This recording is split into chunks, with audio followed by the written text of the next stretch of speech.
I remember the first breath I ever took. Warm, life-giving air filled my lungs, and I opened my eyes to a world so vibrant, so alive, that it stole my words before I ever knew them. Every blade of grass shimmered with the dew of creation. Every tree stretched toward a sky painted in hues I'd never seen before. And there was God. His voice wasn't just heard, it resonated. It breathed life into me. Adam, he said, my name carrying weight and purpose, tend the garden, rule over it. Everything I have made, I give to you. Eden was paradise.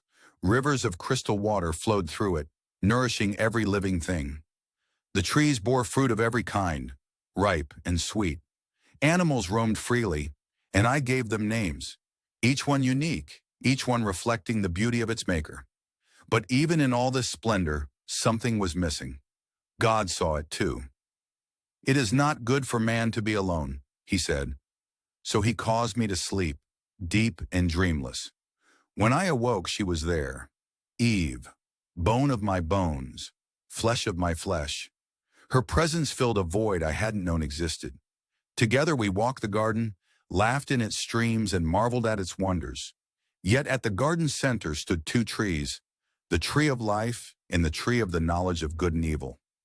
You may eat from any tree, God said, but do not eat from the tree of the knowledge of good and evil. For on the day you eat of it, you will surely die. We lived in perfect harmony with creation and with God until that day. I wasn't there when it happened. The serpent came to Eve, his words smooth as silk, his lies coiling around her heart. Did God really say you must not eat from any tree in the garden? Surely you won't die. God knows when you eat of it, your eyes will be opened. You'll be like him, knowing good and evil. She took the fruit. She bit it. And then she handed it to me. I stared at the fruit in her hand. My heart warred within me. I remembered God's command. I remembered the warning. But in that moment, I chose her over him. I chose the fruit. The sweetness turned bitter the instant it touched my tongue. The ground seemed to shudder.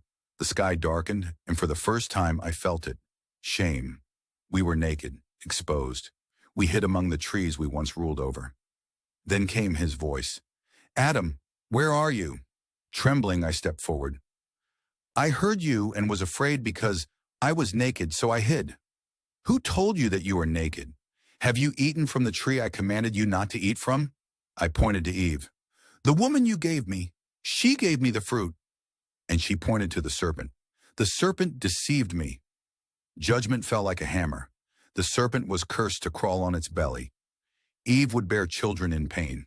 And I, the ground I once ruled over, was now cursed. Thorns and thistles would fight me for every harvest. We were cast out of Eden, the gate guarded by a flaming sword. I looked back once, my heart breaking at the sight of what we had lost. I was formed from the dust, and to dust I would return. Yet even in our fall, God gave us a promise that one day through the seed of the woman, the serpent would be crushed. And so I lived, carrying the weight of that day, yet holding on to the hope of redemption.